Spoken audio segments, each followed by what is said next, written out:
Rezim Iran secara resmi runtuh dari dalam, dan para prajurit paling setia mereka yang memimpin pergerakan ini.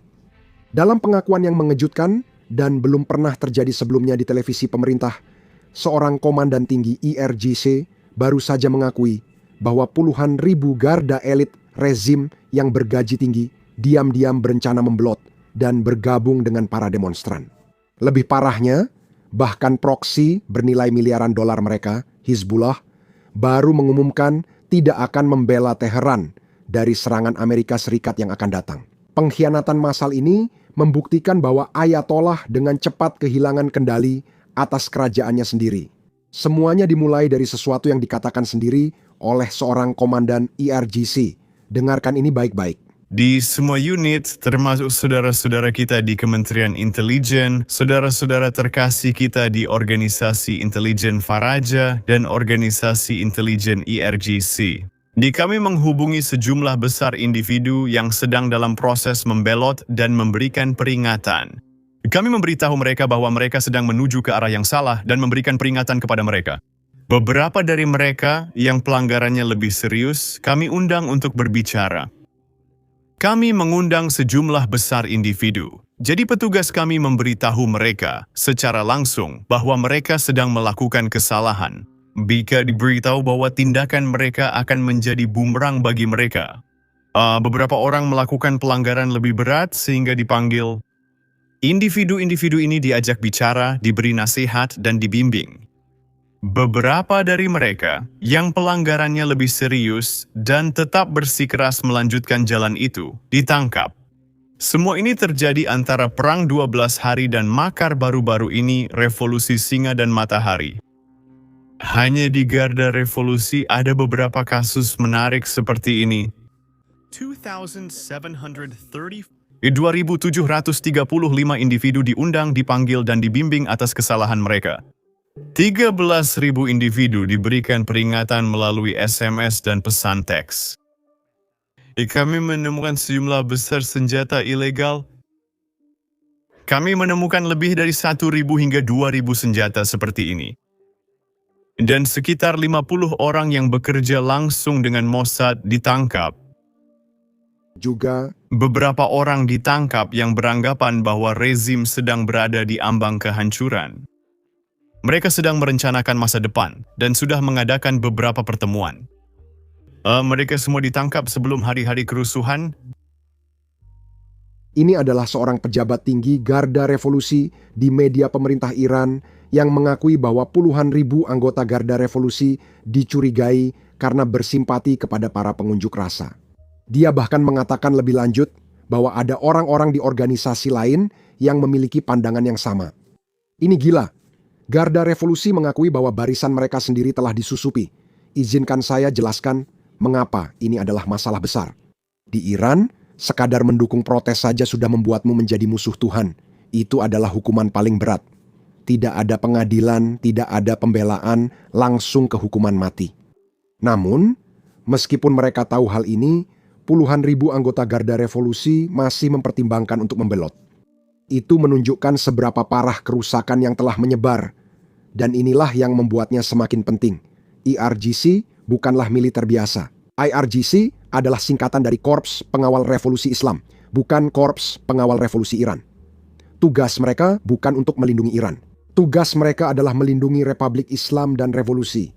Artinya, anggotanya menerima bayaran, status, dan fasilitas lebih baik daripada warga Iran biasa, meski yang lain bekerja untuk pemerintah. Itu berarti mereka seharusnya setia sampai akhir. Dan rezim baru saja mengakui sendiri bahwa puluhan ribu dari mereka mungkin tidak setia. Tapi keretakan itu juga terlihat di luar Iran, menyebar ke proksi-proksi Iran. Seorang anggota Hizbullah baru saja mengungkapkan hal luar biasa kepada media Prancis. Hizbullah tidak akan merespons secara militer terhadap tindakan Al-Salam terhadap Iran selama Al-Salam tidak membunuh pemimpin tertinggi. Ini adalah ironi yang sempurna. Iran telah menghabiskan miliaran dolar untuk membangun Hizbullah. Miliaran. Dan sekarang Hizbullah mengatakan bom apapun yang kalian mau asalkan jangan bunuh Khamenei. Infrastruktur Iran tidak masalah. Militer Iran tidak masalah. Elit politik Iran Itu juga tidak masalah. Asalkan jangan sentuh orang teratasnya. Ini bukan aliansi, ini transaksi. Dan Hizbullah baru saja memperjelas seberapa sedikit mereka bersedia berkorban. Proksi paling kuat rezim itu tidak akan membela rezimnya. Itu adalah sinyal yang tidak diinginkan siapapun di Iran. Inilah latar belakang negosiasi hari ini. Kedua pihak sudah menyampaikan posisi mereka dan perbedaannya besar. Berikut tawaran dari Iran. Membatasi pengayaan sampai 3,6%, menghentikan pengayaan ke tingkat senjata selama 7 tahun, serta mempertahankan uranium yang telah diperkaya hingga 60%. Mereka tidak akan memindahkan ini, tapi bersedia menguranginya hingga setengah. Itulah tawarannya. Bandingkan dengan tuntutan Amerika Serikat. Amerika Serikat ingin Iran menghancurkan ketiga situs nuklir, Fordow, Natanz, dan Isfahan, menyerahkan semua uranium yang telah diperkaya, dan mereka tidak menginginkan klausul batas waktu, artinya pembatasan terhadap Iran tidak akan berakhir setelah 7 hari. Mereka juga menginginkan kemampuan pengayaan nol di dalam Iran. Iran boleh mempertahankan reaktornya, tetapi harus mengimpor bahan bakar.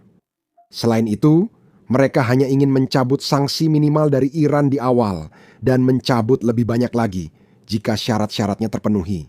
Tuntutan ini membuat banyak orang memprediksi perang. Iran ingin mempertahankan kemampuan pengayaan, sementara Amerika Serikat melarang pengayaan sama sekali. Iran ingin semua sanksi dicabut segera. AS ingin mencabutnya bertahap. Iran ingin kesepakatan 7 tahun. Amerika Serikat tak ingin masa kedaluarsa. Posisi kedua pihak tetap berjauhan. Karena itu, Amerika Serikat tidak akan ubah sikap soal pengayaan. Iran pun tetap menegaskan tak ingin senjata nuklir. Pemimpin tertinggi katanya sudah melarangnya. Mereka hanya menginginkan energi damai. Tapi cerita itu mulai runtuh. Seorang pejabat Iran baru saja tanpa sengaja mengakuinya di depan dunia. Sebelum saya tunjukkan klip ini, saya punya satu permintaan. Kalau kalian bisa meluangkan waktu sebentar untuk menekan tombol subscribe di bawah ini, itu benar-benar membantu kami dalam algoritma. Dan sekarang, mari kita lihat pejabat Iran yang tanpa sengaja membocorkan rahasia Iran. Saat awal memulai aktivitas nuklir, tujuan kami memang membuat bom. Tidak perlu disangkal. Maksud Anda tujuannya memang benar-benar untuk membuat bom? Ya, 100%. Seluruh sistem dan orang-orang yang memulai ini tujuannya sebenarnya untuk membuat bom. Deverla mulai di country ingin menyelesaikannya sepenuhnya. Jika bisa merahasiakan dan menguji bom itu, semua selesai. Seperti Pakistan, sekali mulai harus diselesaikan. Sudah dilakukan seperti di Pakistan saat kami mulai, kami harus... Panjang sandat katain IKI belum pernah mendengar hal seperti itu secara resmi sebelumnya. Apakah pernyataan Anda tidak mempengaruhi negosiasi?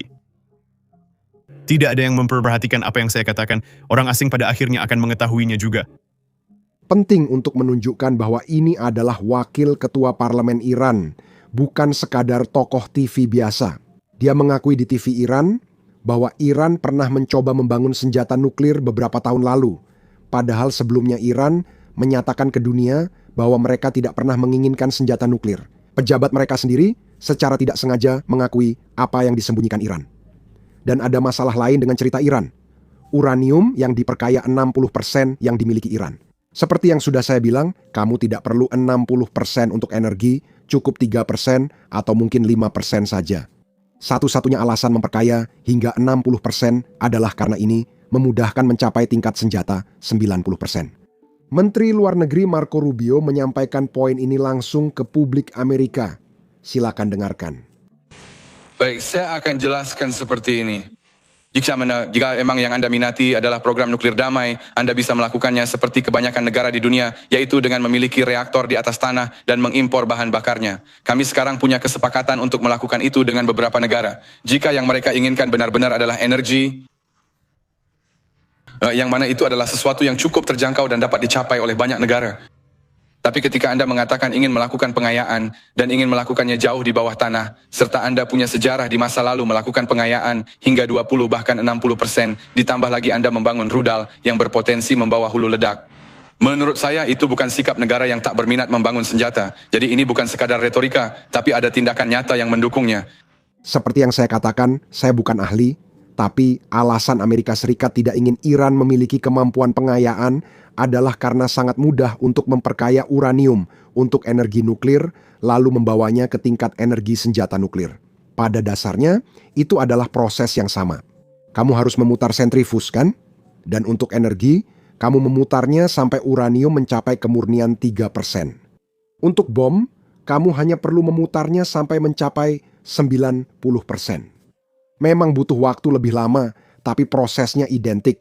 Itu berarti jika Iran punya sentrifus, mereka bisa saja membuat uranium tingkat senjata kapanpun mereka mau. Mereka hanya perlu terus memutarnya. Inilah sebabnya Salah As-Salam tidak mengizinkan pengayaan apapun. Iran memang tidak bisa dipercaya. Dan ini bukan hal yang belum pernah terjadi sebelumnya. Banyak negara Eropa, seperti Finlandia, Republik Ceko, Slovakia, Hungaria, dan banyak lagi tidak memperkaya uranium sendiri, melainkan mengimpornya untuk pembangkit listrik tenaga nuklir. Iran bisa melakukan hal yang sama, tapi mereka tidak mau. Dan satu-satunya penjelasan yang mereka miliki adalah bahwa mereka ingin kemandirian energi sambil juga mengklaim bahwa mereka tidak akan pernah membuat senjata nuklir. Kita seharusnya hanya percaya janji kelingking mereka. Mereka tidak ingin senjata nuklir, hanya ingin bisa membuatnya kapan saja. Mengerti masalahnya? Dan sepertinya Iran tahu bahwa negosiasi ini kemungkinan besar akan gagal. Karena saat para diplomat berbicara, militer sedang berlatih. IRGC telah membangun tiruan pangkalan AE-Salam di gurun Iran dan mereka menembakkan rudal ke sana sebagai latihan. Selain itu, mereka menyiarkan latihan ini di televisi Iran. Artinya mereka tak terlalu menyembunyikannya. Pesan mereka jelas, jika kalian menyerang, kami akan balas ke pangkalan kalian. Berikut ini, Marco Rubio menjelaskan mengapa ini mungkin bukan ide yang cerdas. Silakan dengarkan. Besok Steve dan Jared akan ada di sana, mereka mungkin sedang menuju ke sana sekarang. Presiden tadi malam sangat jelas bahwa dia selalu memilih diplomasi. Namun saya ingin kalian tahu bahwa Iran adalah ancaman besar bagi Amerika Serikat dan sudah menjadi ancaman sejak lama. Mereka memilikinya. Setelah program nuklir baru mereka dihancurkan, mereka dilarang memulai lagi, tapi kini mereka melakukannya. Kalian bisa melihat mereka terus mencoba membangunnya kembali. Mereka memang belum melakukan pengayaan saat ini, tapi mereka berusaha mencapai titik di mana pada akhirnya mereka bisa melakukannya. Hal lain yang ingin saya tunjukkan kepada Anda adalah bahwa Iran memiliki sejumlah besar rudal balistik, khususnya rudal balistik jarak pendek yang mengancam Amerika Serikat. Dan pangkalan-pangkalan kita di kawasan, serta mitra-mitra kita di kawasan, dan semua pangkalan kita di UAE, di Qatar, di Bahrain. Dan mereka juga memiliki aset angkatan laut yang mengancam pelayaran dan berusaha mengancam angkatan laut AS. Saya ingin semua orang tahu bahwa selain program nuklir, mereka juga punya senjata konvensional yang memang dibuat untuk menyerang dan bisa digunakan terhadap Amerika jika mereka mau. Selain itu, tampaknya Iran sedang meningkatkan penjualan minyak mereka sebanyak mungkin. Mengapa mereka melakukan ini? Nah, sepertinya mereka memperkirakan Aswam akan mulai melakukan serangan dalam waktu dekat. Dan mereka tahu kapanpun itu terjadi, penjualan minyak akan anjlok. Dan itulah sebabnya mereka berusaha mengekspor sebanyak mungkin minyak dan meningkatkan penjualan sebanyak yang mereka bisa. Tapi ini sebenarnya merugikan Rusia secara tidak langsung karena untuk mengekspor jauh lebih banyak dari biasanya, Iran menawarkan diskon besar kepada satu-satunya pembeli yang mereka miliki. Itu adalah Tiongkok. Nah, Tiongkok sekarang juga satu-satunya pembeli yang dimiliki Rusia. Dan sekarang kedua negara yang seharusnya menjadi sekutu itu pada dasarnya saling bersaing harga untuk mendapatkan uang dari Tiongkok. Sekarang kita tinggal menunggu apa yang terjadi setelah negosiasi. Negosiasi masih berlangsung saat saya merekam ini, jadi pastikan untuk tekan tombol subscribe di bawah. Kami akan memberikan update kepada kalian begitu ada berita terbaru. Nama saya Sam. Sampai jumpa di video berikutnya.